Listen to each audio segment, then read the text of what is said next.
Hi everyone, it's me again. I'm finally coming back with another video for my lovely little YouTube channel.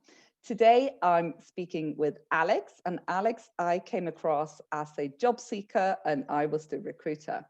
But why I wanted to speak to Alex in this forum is that he was very public with his job hunt. He created the hashtag 60 days of job hunting over on LinkedIn, where he openly spoke about his journey looking for a job, the highs and the lows, and that really spoke to me.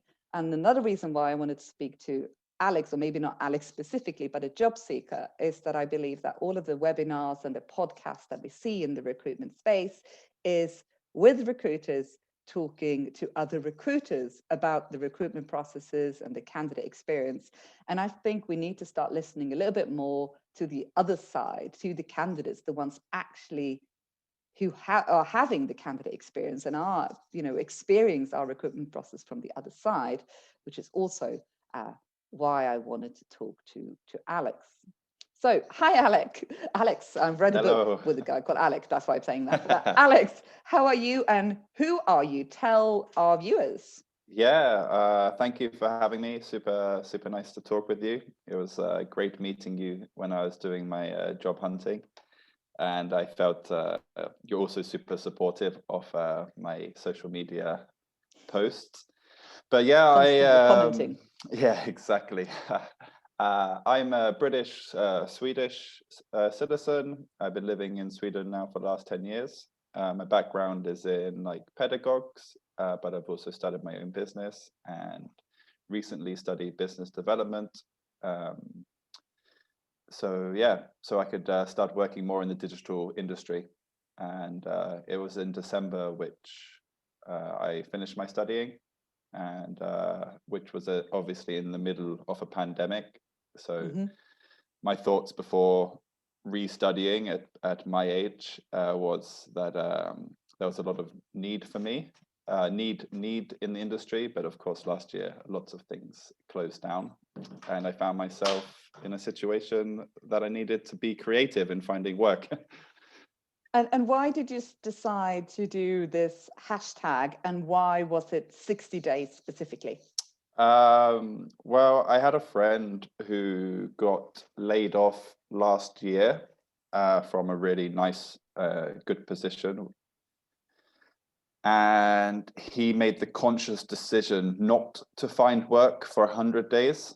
And he wanted to share how it was to live without putting work first. And I got very inspired by actually someone being open and honest on social media about the highs and lows of life. So with that being said, when I go on social media, I get a bit frustrated. That's like people want to be authentic or should be sharing more authentic things.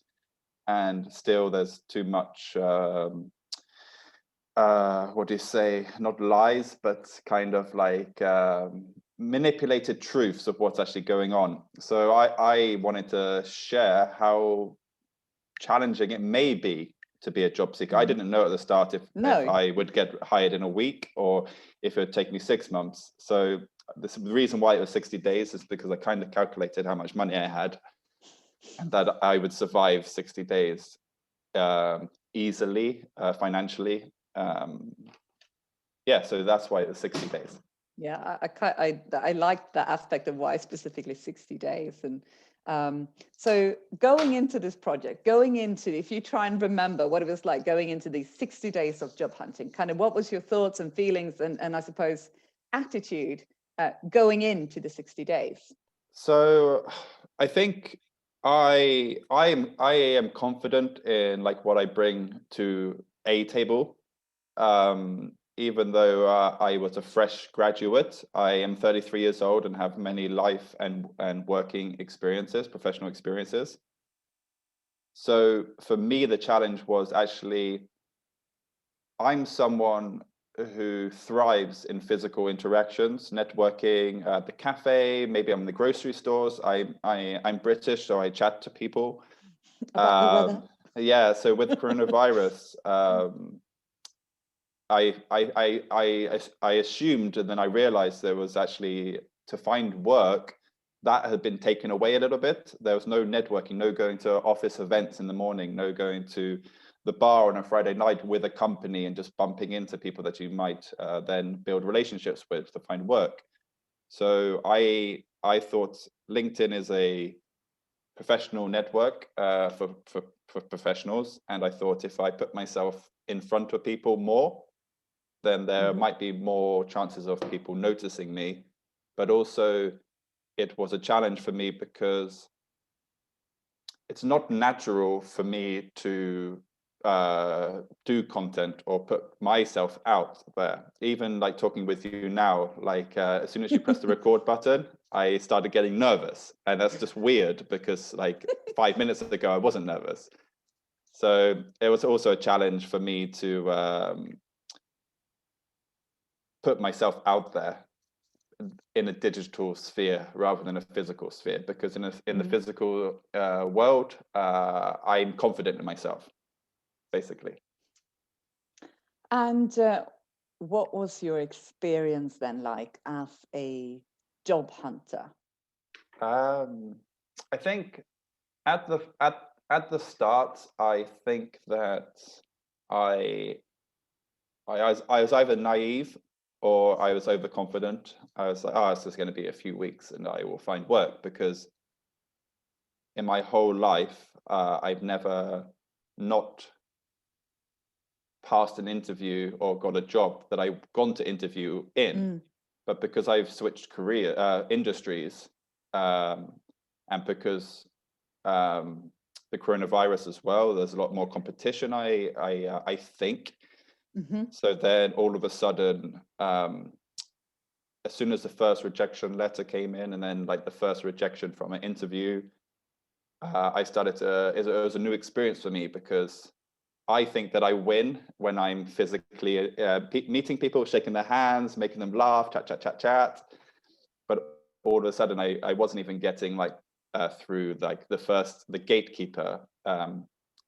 And then the ones that I did get through the gatekeepers, I wasn't necessarily passing the interviews. I got through a few interviews. I made it to the final stage in a couple.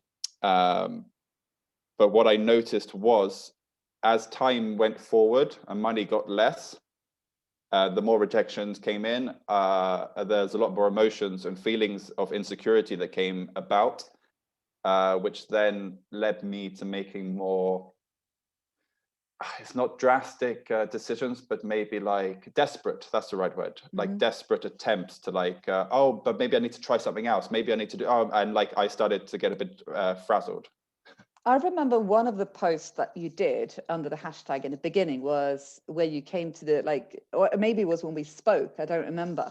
But when you said in the beginning, you were like applying for any job where you felt like, oh, I could do that. Oh, that'd be fun. And just kind of throwing it out there to kind of any job, even the jobs where, you know, that you wouldn't, if you looked at it objectively, like, no, that's not going to happen. You just kind of applied, and then you decided to be a bit more selective, and I suppose looking at, you know, making quality applications rather than just quantity. When did you come to that realization? I think at the first year, it's definitely quantity. It was like every job description that caught my eye, or even if it only had one word that resonated with me, I was like, oh, that's something I can do then, even if there was like another 20 points about it. But also, it was then like time to improve my CV, resume, cover letters. At the start, I didn't even have my references written. Like I didn't have reference letters, and as time went past, I started to narrow in my focus on who I was applying to, why I was applying to them, but also have all my files organized. So every time I applied to a position, I had 2 reference letters. I had my personality test done from Oliver in Stockholm. I had my logic test results. I had everything organized, whereas at the start it was like, here's my CV, here's a rushed cover letter, and now I expect you to reach out to me because I'm so great, basically. And then I started narrowing in to jobs, and I got a bit more luck, but I still felt that I was trying to fit in to someone else's box. So as time moved on, it was like it was a bit like a curve. It's like I started off high confidence, and then like I started to get lower confidence, and then as I started to change my approach, and I got back up to a high confidence, it wasn't the same confidence I'd learned in this. And what I realized then was like, why am I talking to people with a mask on? Why am I trying to fit into what they are looking for? So I had to go back to being myself, and the more I went back to being myself and what I wanted to be, I got even greater successes. And that's I think that was the biggest learning for me, is that I started off with a false confidence. I then got like everything shattered, and I learned from that, put all these learnings into practice, and then I got more successes the more I was my balanced, like wonderful self that I can be. Yeah, basically. But I think it's important what you discover there, to focus on that quality and pick the ones where you really feel this is a job I actually can do, and you fit at least a little bit into their box, kind of thing. But I wrote a blog post a little while back called "If I Can Avoid Sourcing, I Will," and it was actually part of my inspiration for that was you, because like you sent your CV in, and it wasn't necessarily fitting that box that was set, but we could say like, oh, but that could also work, which is why you got called into the process. It wasn't necessarily the box set out, but it wasn't, at least you had at least a foot in the box. It wasn't like you were out there. I could see there was a relevance there.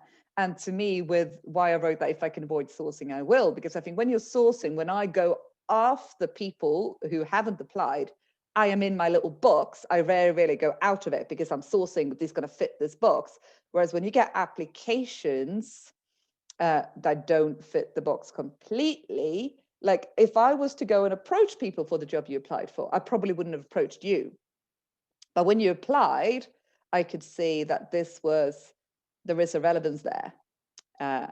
So you inspired me as well to write something like with that. So I think you got to dare to apply for that job where you're not necessarily 100% fit, but not the kind of, yeah, I can do that kind of attitude. You got to show your relevance to the job.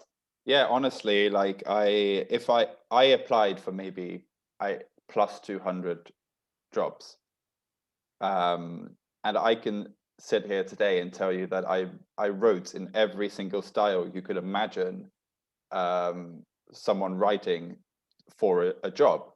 I'm embarrassed of like a couple of cover letters because I was like, you know what, I'm going to go so far to the left right now.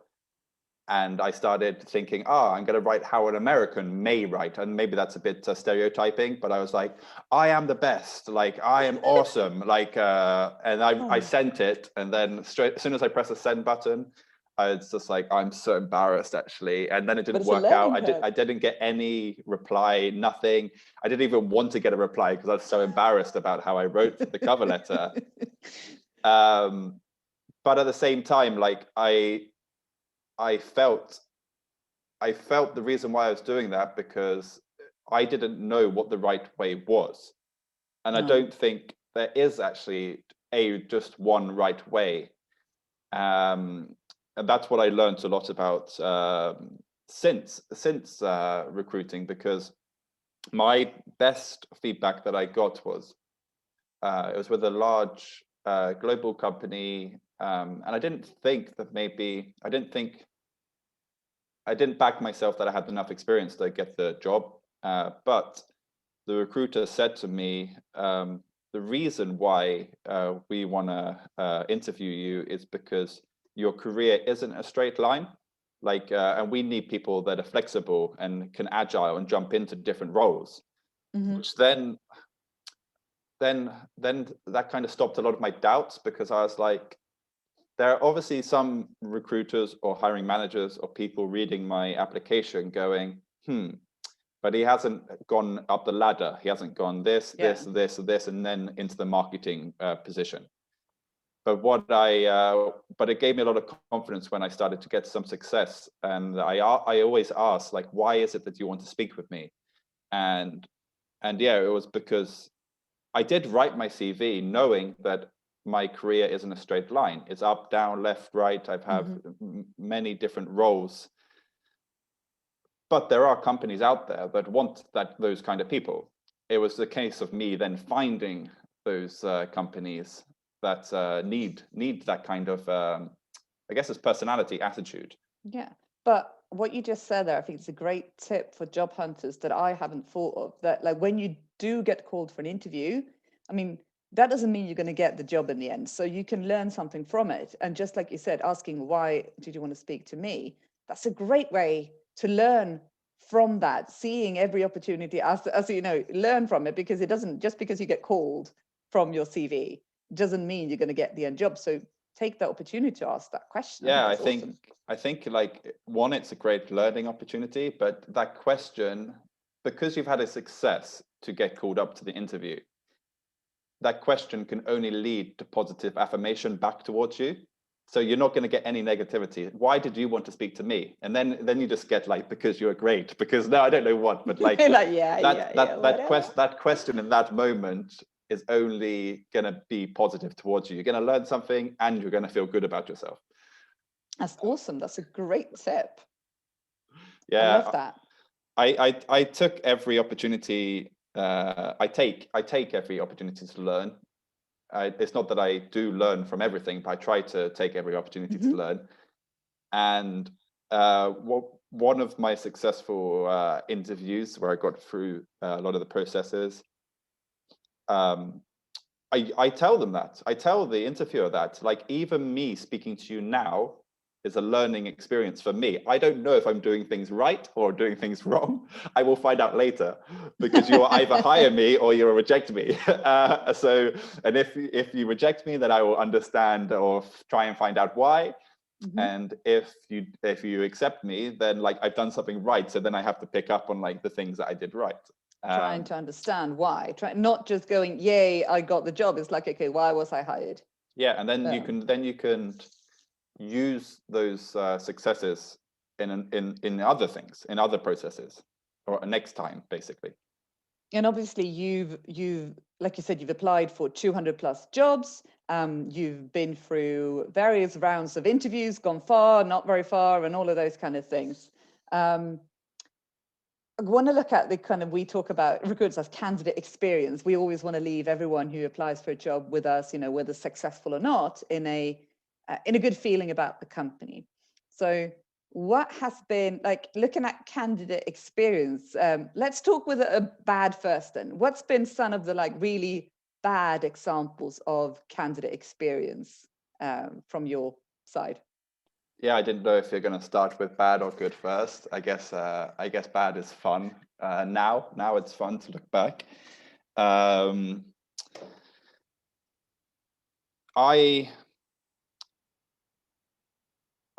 think, it's a tough one. It's a tough one to go back to like negatives. But that's what we're going to end on the positives, you know. Yeah, no, but I did have things off the top of my head which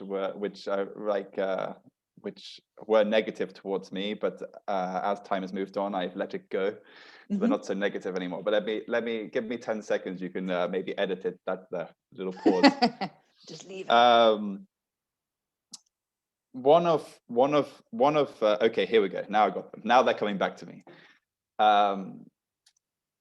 I did a couple of arbetsprov, which is a task, an interview task or an assignment.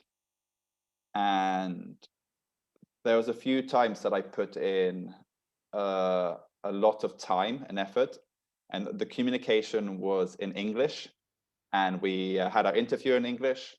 I did my whole presentation in English, and then so all my thoughts about this company was amazing. I was like, oh my god, this is going to be great. They are so amazing people. Oh, they make me feel so good.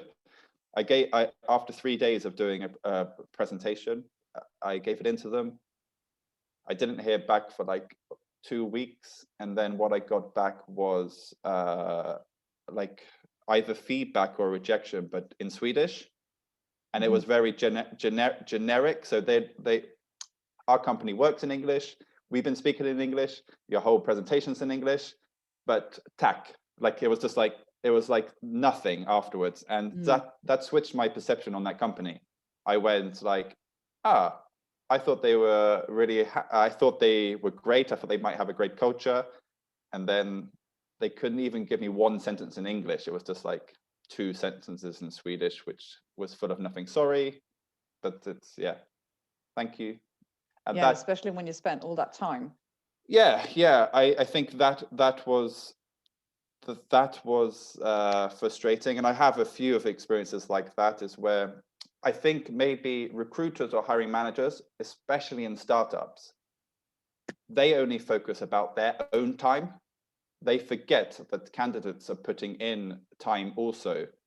So when there's not a proper wrap up after from the time that you've put in, it leaves a bad taste towards a company. And I don't know if these startups or companies, recruiters, or I don't think they know that I know people. I'm not walking around going, oh, this company, this company, this company, this company, but I could. So if someone asked me how was that experience with company A, I could tell them, like, you know what, they didn't really treat me very nicely.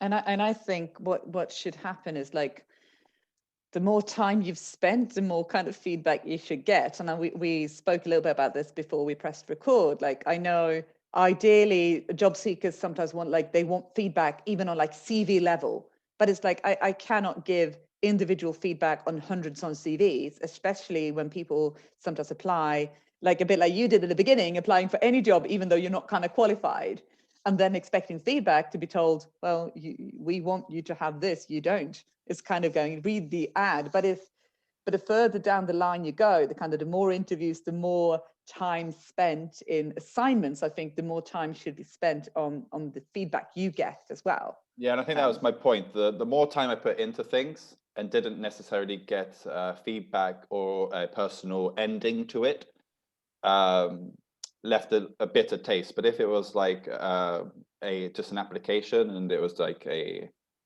rejection email, fair enough. But also I think job seekers need to need to look at what feedback is and where they can get feedback from, because a CV or a cover letter, you can get feedback from your own network. You don't need to ask the company's hiring manager or recruiter for their time to look at your CV. Like, you could kind of just ask your mum in a sense, like, what's my CV? But I think what job seekers are looking for is they're looking for any reason for why they didn't get the job, so then they can kind of cover it next time.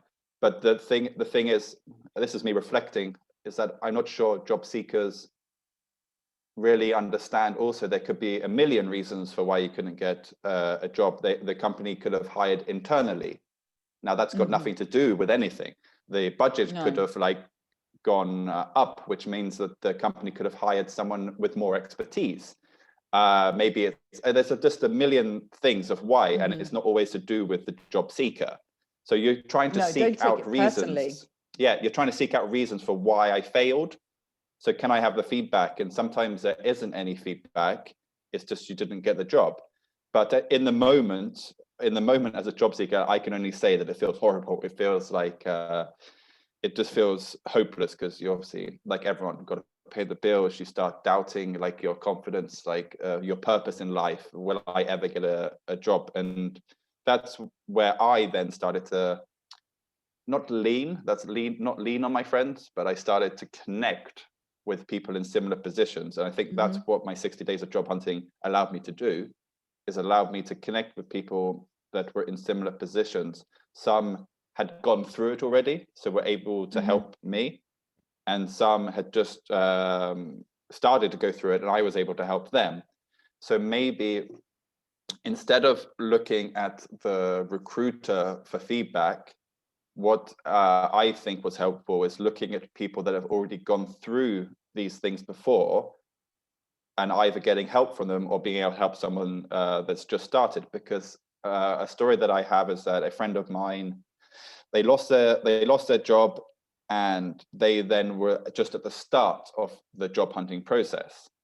And I then tried to say, oh, but this will happen, that will happen, this will happen, oh, that happened. And they said to me, like, hold on a second, you are like 2 months in front of me. I'm going to learn all of this as I go through it too. So you have to remember it's the process, and also kind of trust the process.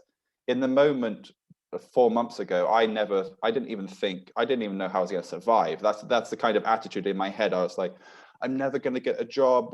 Like all these negative thoughts come through, come through you. It's like a fight or flight. What should I do? Oh, maybe I need to move back to the UK and work in a cafe. Like, I don't know, like all these, maybe I can win the lottery. Like maybe I could, like, That's always a plan, isn't it? To win the lottery. That's a great plan. Plan B. Yeah, you can always plan for that. No, but I also like to, you did a bit of a Christmas mingle, didn't you? Virtual Christmas mingle for the people who were in the same situation and who wanted to company. Yeah, I think that was just like me. I do want to help people. I think that's my drive. I am a facilitator. I'm empathetic, and I like having connections. So actually, the people that joined that mingle were the people that I then spoke with weekly. We had a weekly check-ins every like Friday or whenever we needed to, and even and as time on, it was also interesting to follow each other's journeys. Yeah. I really wanted that hashtag to kind of, I mean, it got comments. It wasn't like it wasn't not noticed, but I wanted it to get more attention than it did. And I did my best in trying to kind of get it out there, because I thought, and I wanted more people to be inspired and kind of take it and do their 60 days of job hunting journey. And I didn't want it to just be you. I wanted it to come alive and grow. I really thought it was such a good thing. There was definitely like, I know, okay, so my first several posts, I can see the analytics on it.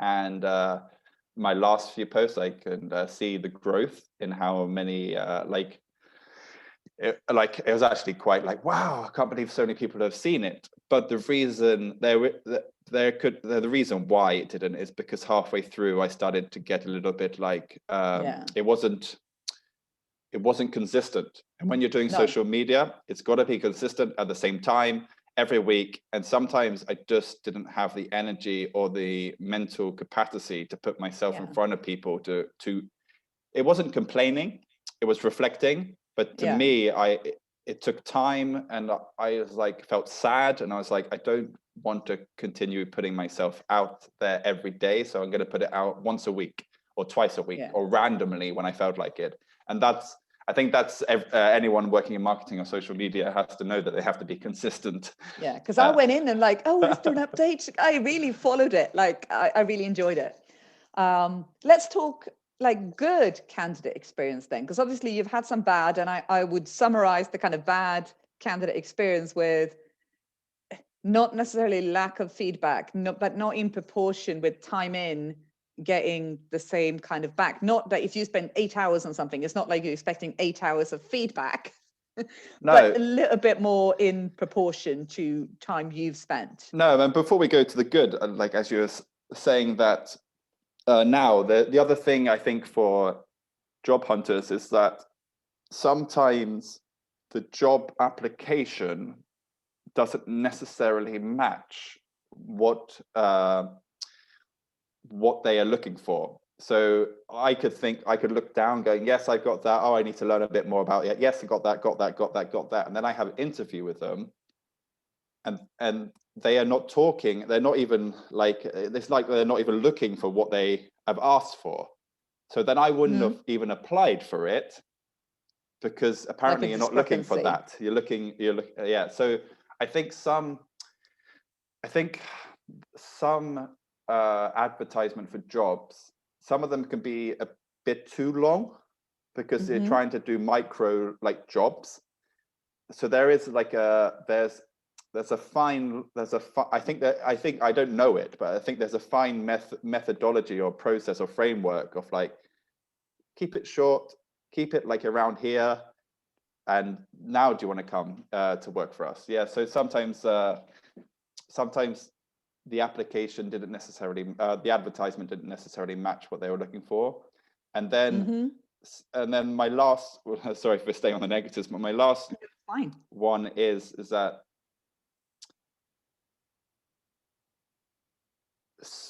some people are natural at doing interviews, as in the recruiter or the hiring manager. And with startups too, they don't necessarily have a HR or a recruiter or a hiring manager who is a pro at doing interviews. So I had many experiences of sitting with people that maybe I didn't think were interviewing me the best they could have, which led me into a learning, which leads me to my positives, is I then started to take control of my interviews. Yes. So my success did a switch after the 60 days of hunting, because I think that I went so far down and like low, I started to, yeah, now I'm having to be honest. I think I was looking for like, how do you say, like I was looking for faith or a sign.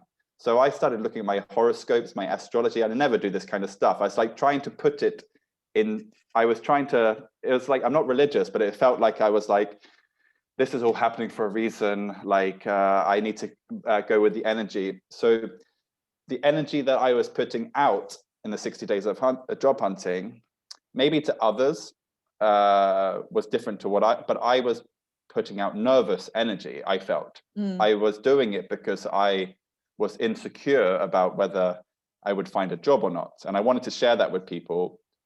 But once I switched and started to manifest and kind of the energy that I'm putting into the room, which is on Zoom now, is Zoom room? Yeah, is what I get back.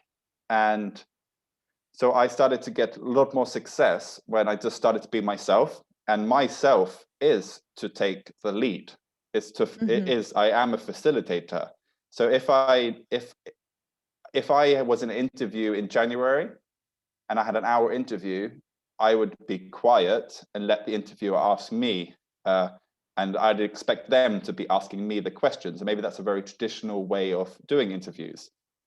But the last 2 months, what I started to do was I jumped in straight away with the first question. And then I would be asking the interviewer questions for maybe more than half of the interview time. And then I'd let them ask me questions at the end. And I think why I did that, and there's maybe a little bit of psychology, is that people like talking about themselves. It's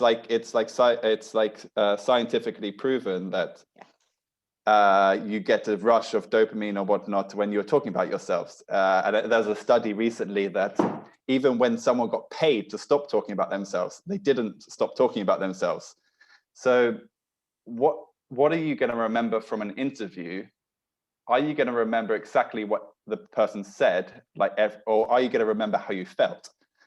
And I think, and I might not be right, I think people remember how they feel more than exactly. I think especially when it's, like you said, hiring managers or the startup people who don't have the kind of interview training, then most definitely you can affect it that way.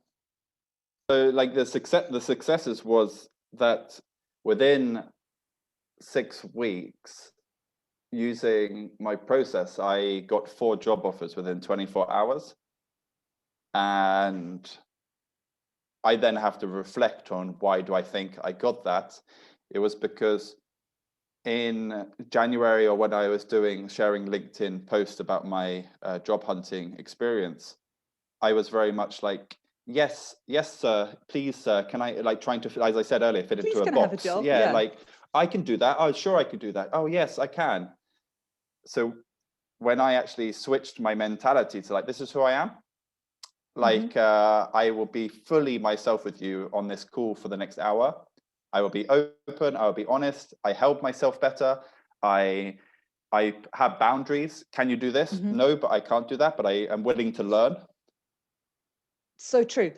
One thing is, it's so, when you interview somebody, even when I do the phone screens, and people just go, yes, and it's like they think I ask, like, do you know this? Sometimes people seem to think that, okay, I'm trying to get them to fail. Like, do you know how to start a computer? And they feel like they have to say, yes, I do. But that isn't the case. They might say, no, I don't. It's like, so that we know that, okay, this is something where when we do hire this person, we need to train them on this. So it isn't about, do you know this? Yes. Okay, here's the job. It's to understand who you are, what your strengths are, where we can like let you run, and where you do need more support when we do hire you. So that's 100%. Be honest about what you know and what you don't know. It isn't the recruiter trying to get you to fail. Yeah, no, and like, I think it also portrays like a self-awareness, and these are characteristics that I believe companies should want. So Yes, we do. it's also like, if you are challenging, if you are asking the questions to the interviewer, they go, wow, they are problem solvers, they are curious people, like we need these kind of people. So I can say now I did end up getting a job. I don't need to share like where I'm starting right now, because I don't start for a few months, and I want to keep that like quiet. But the reason why I chose them is exactly what you just said. They allowed me to be myself 100%. And when they hired me, they said, great presentation. Great. Thank you for being personal and adding humor to it too. You have such a great theoretical understanding of everything, but you're missing some of the practical steps. But no wonder, considering you've never done it before. And it's like, that's where I want to work. I want to work where people go, I can see the potential. I can see what you know already. But also, just so you know, there's going to be a lot of areas that you need to learn too. They will support you in that. Yes. So I think there are many companies who are looking for the perfect candidate, and I'm not sure that exists. And I think there's many hiring people looking for jobs, looking for the perfect job, and I don't think that exists either. No. So if both sides stop looking for the perfect thing that doesn't exist, then I think there's a lot more room to find what maybe is needed, or what's like, or the people that you want to work with, like the attitudes and the personalities. Of course, skills are super important. You don't hire a brain surgeon on attitude. You hire them on like what they know. It's a combination, I suppose. I mean, brain surgeon, like I said, but it can't all be on attitude all the time. It's got to be some knowledge and experience, but it's not the only thing either.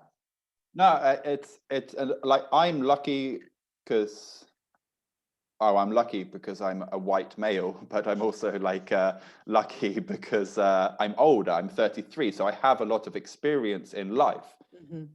So when I see a lot of job seekers looking for roles at 23, 24, 25, and you're looking for recruiters looking for 10, 15 years experience, there's no wonder that there's a gap, because it doesn't match up. If someone's looking for 10 years experience and you're only 24, like you're most likely not going to have it. And unfortunately, I think far too many companies or startups are getting above their station, trying to look, because the competition out there is very high. So they're looking for, as I said, that perfect candidate. And I kind of wish they would maybe just take a step back and be like, look at your own startup where you are, like what's like where the growth will be, and maybe hire in proportion. So if you are looking for a specialist with 15 years experience, that's what you're looking for, because your company has the finances, it's put in all the hard work, and like your company is in a position to hire that stature. Whereas there's a lot of smaller, newer companies still trying to go for those top talents, which is obviously understandable. Yet there's no wonder then the 23, 24, 25-year-olds are going like, but why can't I get these kind of jobs? Because the gates are closed, basically. Yeah. I love it when I'm able to hire slightly more junior people, but because that's the thing as well. Sometimes I think those 24, 25-year-olds without the experience are kind of going, well, I need this, but sometimes it's the company who, because if you don't have the experience, like I said to you, you need to be able to support somebody, like the company where you're going to start now, we're going to support you in those skills that you don't necessarily have yet.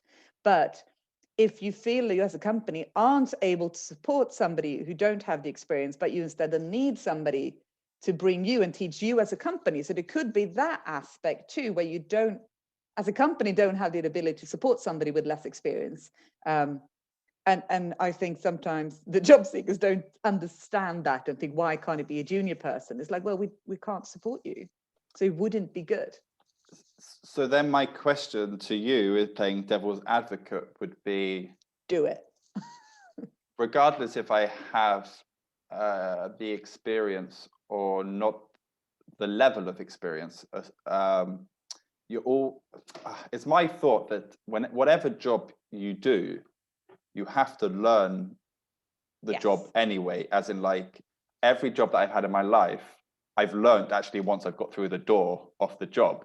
It doesn't matter if I was the best coder, I would still have to learn the new system at the new place. I'd have to learn the culture. I'd have to learn how to deal with the clients, how to represent the brand. So I would like to live in a world, so I'm not going to say it should be like this, but I'd like to live in a world where companies have the structure to support people. And maybe that is something that HR or leaders within companies could create, this kind of, why do you not have 2 hours a week to help someone else? Oh, it's because we're so busy and we have deadlines. We have what? Why are you going at this pace then? Why are we not creating a culture of like feedback sessions, coaching sessions? How could we create that? Because with long companies will have much, this is just opinion. It's like, no, like, I don't know if there's any fact. I think companies would have better brand employee reputation, maybe even longevity of staff. I've seen a lot of companies in the last 6 months tell me that how amazing it is to work there. But when I actually ask the employees that work there, they say, oh, but people leave every 6 months or 1 month because it's so toxic. So that's what I was saying about LinkedIn earlier. Some companies are projecting one thing, but reality is another thing. Of course. So yeah, I would. I'm lucky currently to have my main my main client be a company where actually I honestly believe that what we portray and who we are matches what we are. And like speaking to my colleagues, it's going to be, of course, there's probably somebody at the company who's not going to agree with me. There's always, people, but in general, it's awesome. No, so a funny story from my success. So as I said, I had four offers in 24 hours. And I can give my experience as a job seeker. I think it's like dating. And at the start, I came on too desperate and too enthusiastic. Whereas when I was in 4 processes at the same time, I then maybe came across as more interesting. So other people are interested in him too. So I was then able to leverage that in interviews. I said, like, just so you know, I'm in another process. So if you really want me to work with you, you're going to have to speed up your process for me. You don't need to skip your process. It's just, I just want to let you know. Yeah. And I think that's psychologically works out in favor of the job seeker. I think you're right. People want what they can't have, don't they? Yeah.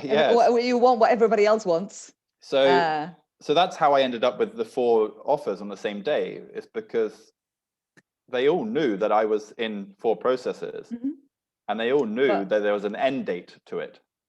One question, thinking. So, how long did it take? 60 days to get the job, or how many days did it take to get a job in the end?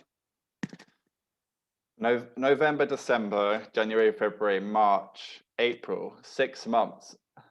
So 6 months rather than 60 days. 6 months rather than 60 days, but that doesn't sound like a success. But then if I'm a new graduate, then getting a job within the first 6 months of finishing, I'd say it's a massive success.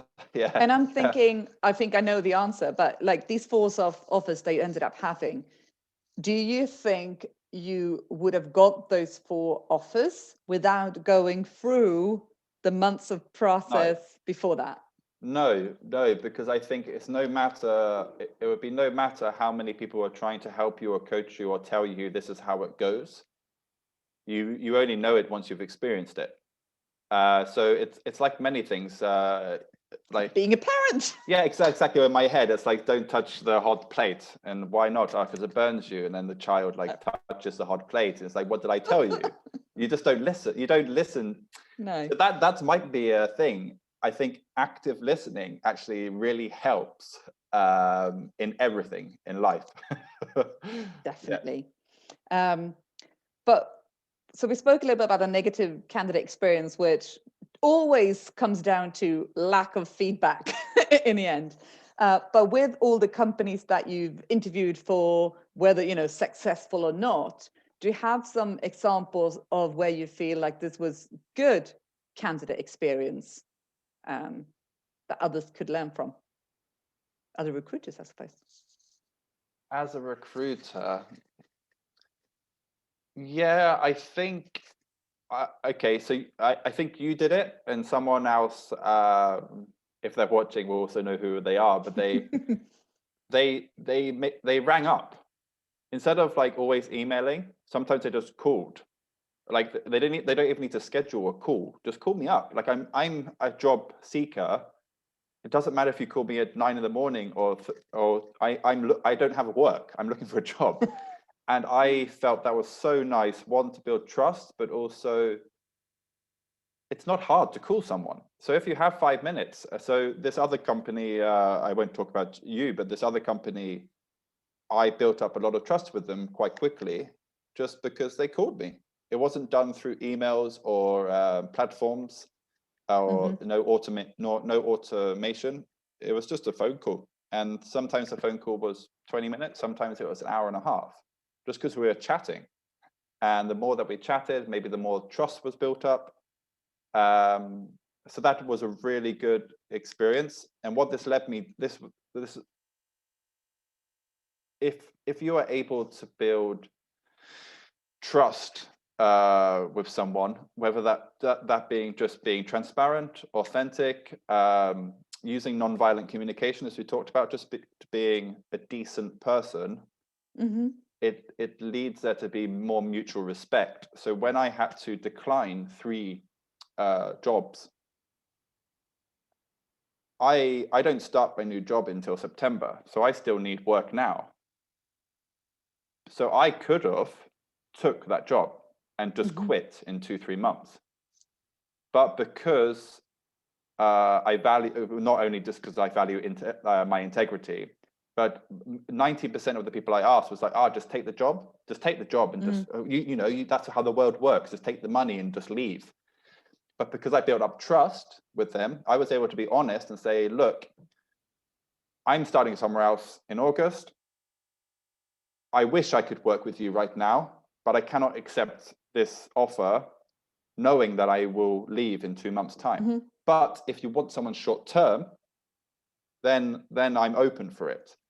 And that led me on to not closing a door in the future. I think I represented myself well.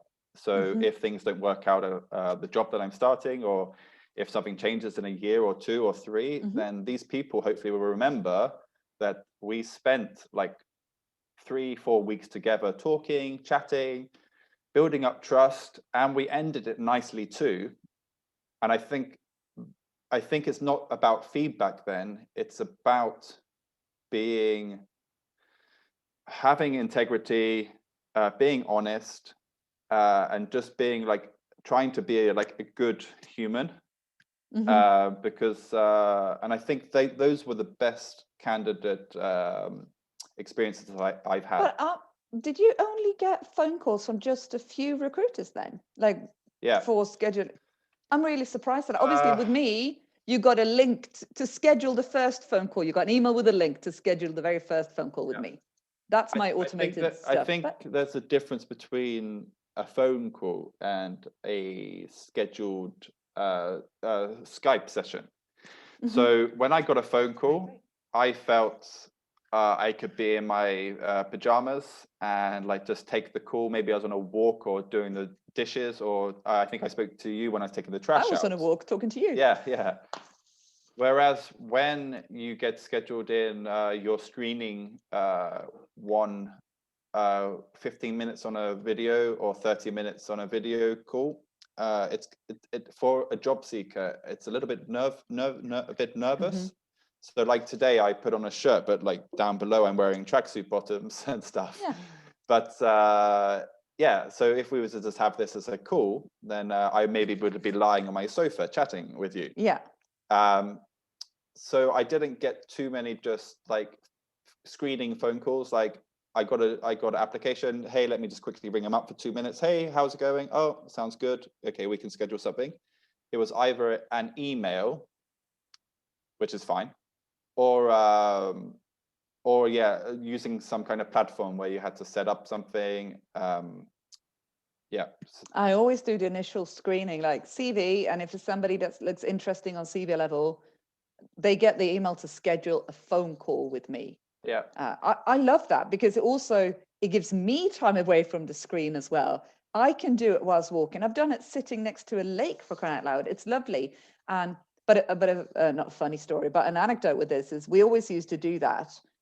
Even when we had physical interviews before the pandemic, the first screening call was always a phone call, and after that, a physical interview.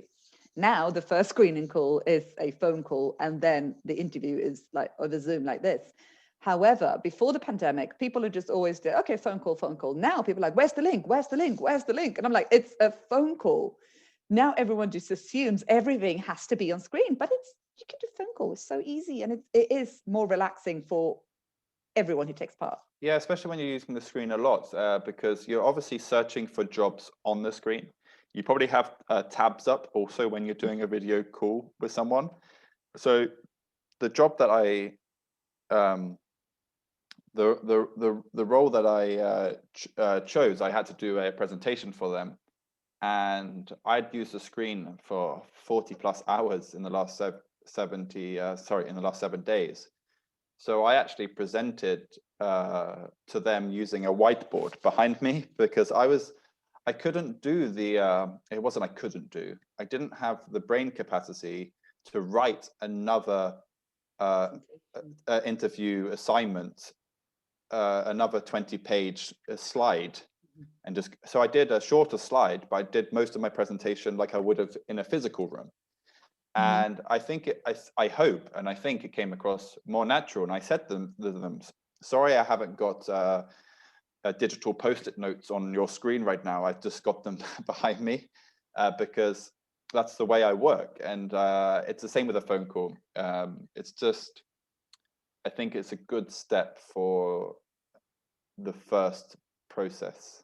first part of the process of recruiting. Okay, so I want to ask you for two things to kind of finish off. Like one, or if you think of two things, that's fine. Like a piece of advice for job seekers and a piece of advice for us recruiters. I really believe, as I said earlier, that job seekers can facilitate the interview processes.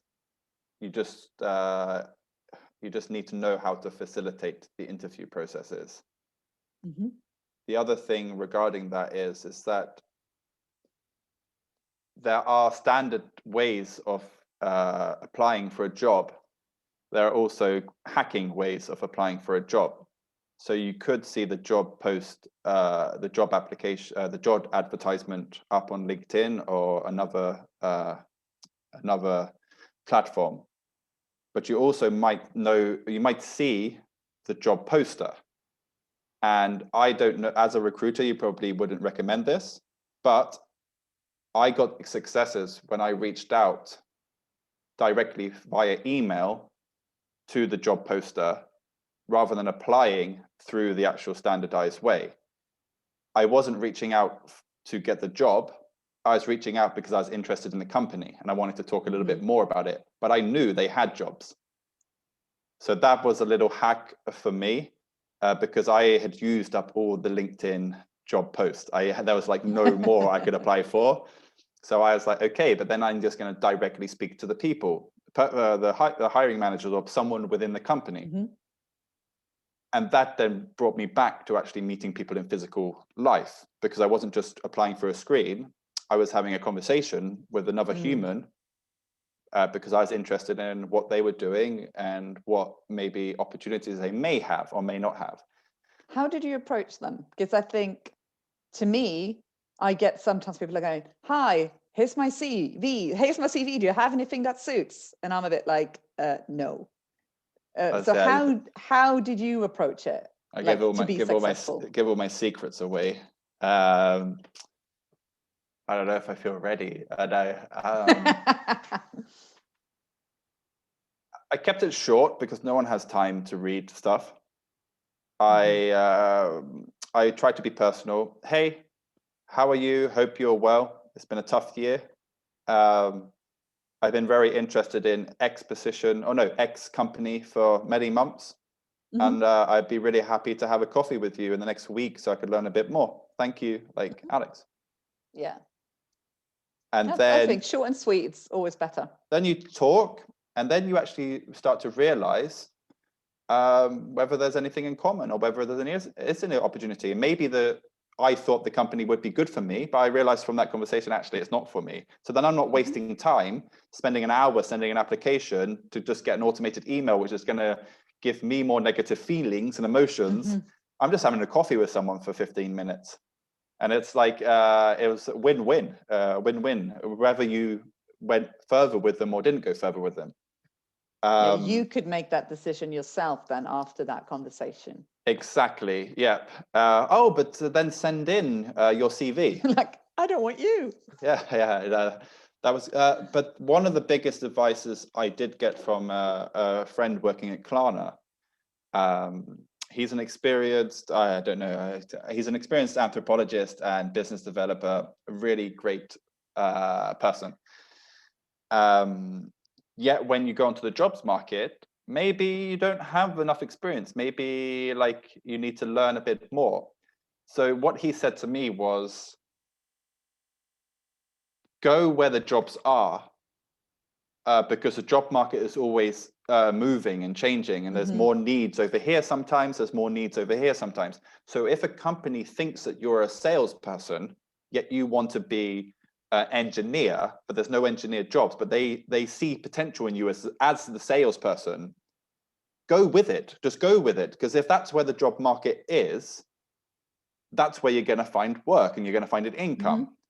So at the start, I was very much like, someone would say, Alex, do you want to be a product owner? And I would say, no, I don't want to be a product owner. I want to be this. And then, but we don't have a job for that. Like, I'm literally asking you because I see lots of qualities in you if you want to be a product owner. And I would go, no, but I want to be a facilitator. And it's like, but then you're not going to work here because I don't need you. Like, I don't need a facilitator. I need a product owner. So my advice also would be, yes, go for like, obviously follow your dreams and like follow what you want to do. But life is also long. So you sometimes just need work now for a year or 2 or 6 months. So if you're in that position, go follow where the jobs are, basically. If someone thinks you are good at something, let them think you're good at something. Yeah. Yeah, if they see that in you. Yeah, if they see What that about in you. advice for little old people like me, recruiters? I think it's you could treat recruiters as like it's easy as a job hunter to treat recruiters as not human beings. So job hunters are always like, oh, why can't companies remember that, like, to be personal or be recruiter? And it's like, they are also human too. They probably have a lot on their plate. They probably have a lot of emails to reply to. They probably have. So my advice would be, maybe you can answer me because you probably already do this too, is that I applied for a job with a recruiter, and unfortunately I didn't get the role. They were looking for more diversity in their company, which was great. Mm-hmm. But they lifted me up to another recruiter 2 weeks later without me asking for it. And I think, I don't know how the recruitment system works, so I'm not sure if you're just seeing digits and numbers, or if you're actually seeing the human behind the CV. Yeah, so like, I don't know how you see it on your screen.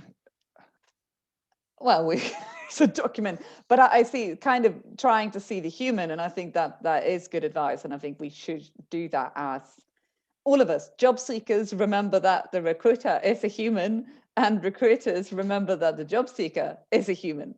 Yeah, and I think that could be done. This is just me trying to go in solution mode. Like, I think that could be done in the copywriting of the job advertisement.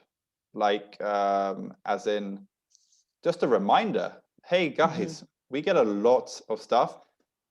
Like, so it's very difficult. And you could say that comes in the automated message. It does, but maybe have it clear, set out the expectations clearer in the job advertisement before people actually apply. Because if people job seekers are applying thinking they're going to get a personal response or something, and they don't, then that's just going to lead on to like frustrations. So,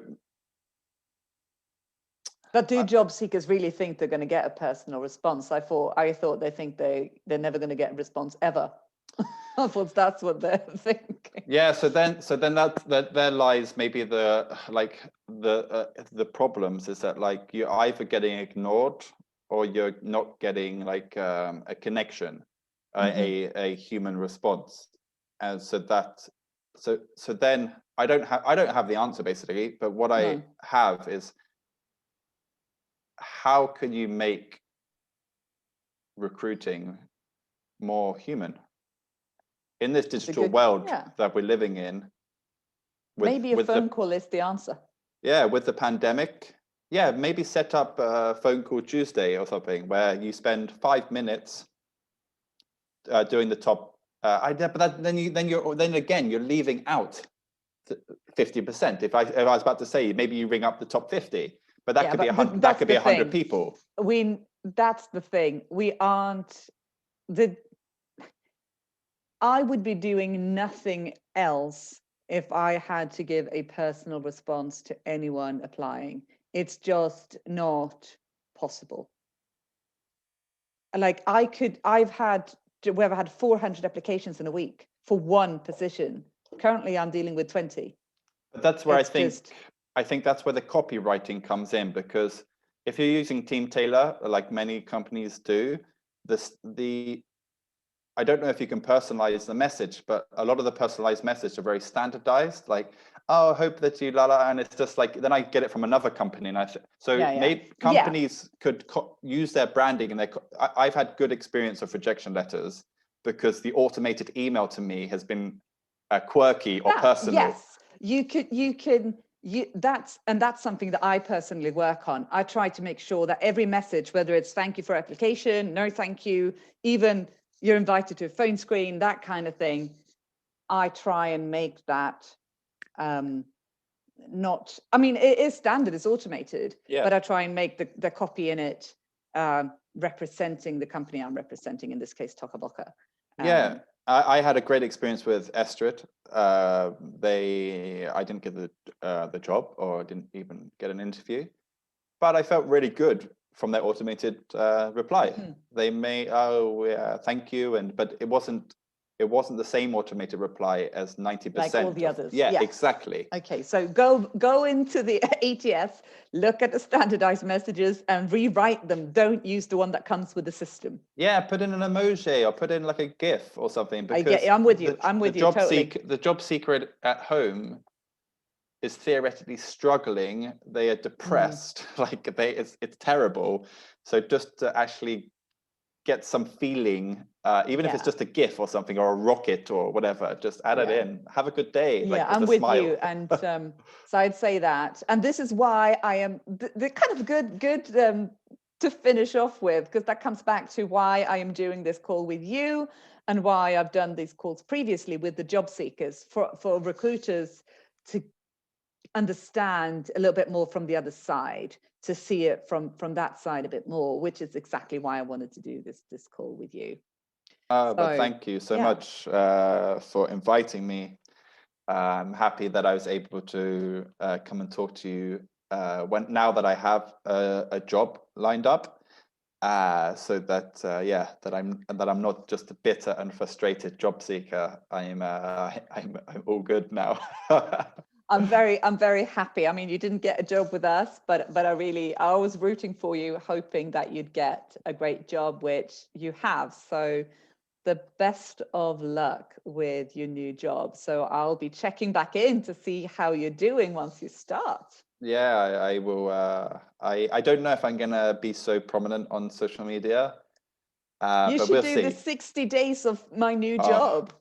I need to put my head down and work and learn and like just focus on my job. But once I get a bit more experience, then hopefully I can share my knowledge more with people. Awesome. I look forward to that. So thank you very much, Alex, for speaking with me.